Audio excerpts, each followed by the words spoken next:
Bonjour à tous et bienvenue dans la quotidienne de l'IA, la rubrique du tout premier site d'info sur l'IA, ia-info.fr. Alors aujourd'hui, on va plonger dans un sujet qui, franchement, nous concerne absolument tous, notre anonymat sur Internet. Pour ça, on va s'appuyer sur une analyse de Didier Taormina, publiée en avril 2026, qui décortique une avancée de l'IA qui risque de tout changer. Allez, on s'est tous déjà dit ça, non? Qu'on était bien à l'abri derrière notre pseudo. On choisit un petit alias sympa, une photo de profil qui n'est pas la nôtre, et voilà, on se sent en sécurité pour discuter, pour débattre, ou même juste pour naviguer tranquillement. Mais la vraie question c'est, est-ce que cette protection existe encore vraiment aujourd'hui? Eh bien, la réponse, d'après une étude choc, menée par des chercheurs de l'école polytechnique de Zurich avec Anthropic, la réponse est un non catégorique. Selon eux, l'idée que masquer son nom suffit à protéger son identité, c'est fini, ça appartient au passé.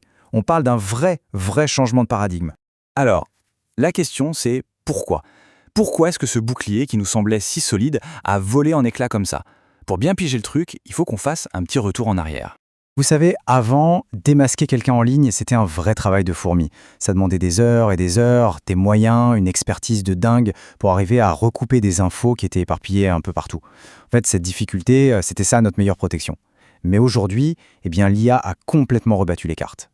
Juste pour qu'on soit bien clair sur les termes, la désanonymisation, c'est exactement ça. C'est l'opération qui permet de faire le lien, le pont entre, disons, gamer du Sud sur un forum et une vraie personne, avec son vrai nom, son vrai prénom, bref, son identité civile. Ok. Mais alors, comment ça marche concrètement? Comment une IA réussit à faire ce lien qu'on a toujours cru impossible, en tout cas à grande échelle?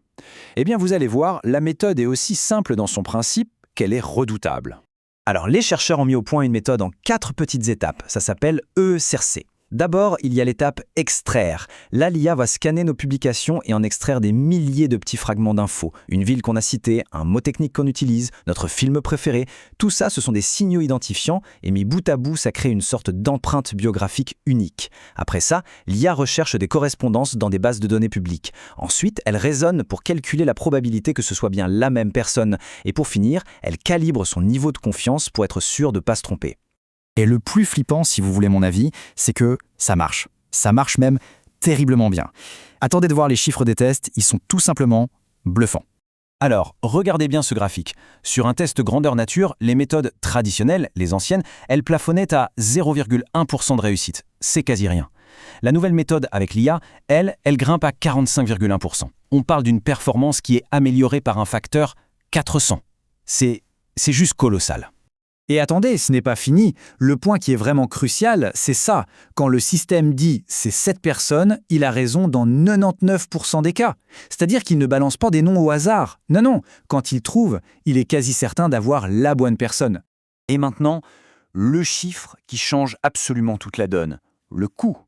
Les chercheurs ont calculé que chaque identification qui réussit coûte, tenez-vous bien, environ 1,41 $. 1 euro et quelques. C'est un chiffre dérisoire, c'est ridiculement bas. Et ce coût, qui est si faible, ça a une implication absolument majeure. Ça veut dire que cette technologie n'est plus du tout réservée aux agences de renseignement ou aux grosses multinationales. Non, la menace, maintenant, elle est à la portée de tout le monde.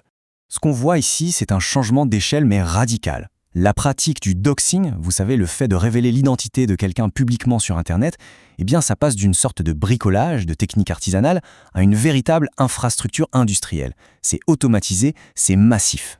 Du coup, qui pourrait bien en abuser? Les chercheurs identifient 3 grands types d'acteurs. D'abord, les gouvernements autoritaires, évidemment pour surveiller les dissidents. Ensuite, les entreprises, qui pourraient l'utiliser pour un ciblage publicitaire mais ultra précis. Et bien sûr, les cybercriminels, pour lancer des campagnes de harcèlement ou d'extorsion à grande échelle, de manière complètement automatisée. Bon, face à ce constat qui est quand même assez sombre, on peut se demander, mais alors, que faire? Est-ce qu'il existe des parades, des moyens de se protéger? À l'échelle individuelle, la recommandation numéro 1, c'est de compartimenter. Ça veut dire quoi? Ça veut dire éviter de réutiliser les mêmes petits détails sur soi, même ceux qui semblent sans importance, d'un site à l'autre. Éviter aussi de donner des infos trop précises sur son lieu de vie, son boulot, ses projets. Il faut essayer de brouiller les pistes. Et du côté des plateformes des géants de la tech, alors plusieurs pistes sont sur la table. Ils pourraient mieux avertir les utilisateurs, développer des outils pour flouter ces fameux signaux identifiants ou encore intégrer des garde-fous directement dans les IA. Le gros problème, c'est que la frontière entre un usage légitime de l'IA et un usage malveillant, elle est souvent hyper fine, et ça rend les choses très très compliquées. Dans tous les cas, une chose est certaine, on est en train de vivre la fin d'une époque. Tout notre rapport à la vie privée sur Internet, il faut le repenser, de A à Z. Pendant des années, on a été protégé par un concept qu'on appelle l'obscurité pratique. C'est une idée toute simple.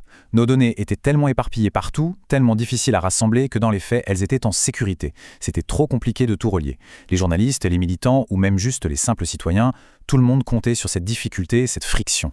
Eh bien, cette friction, elle vient de s'évaporer. Et pour conclure, je crois que cette citation de l'article résume tout à la perfection.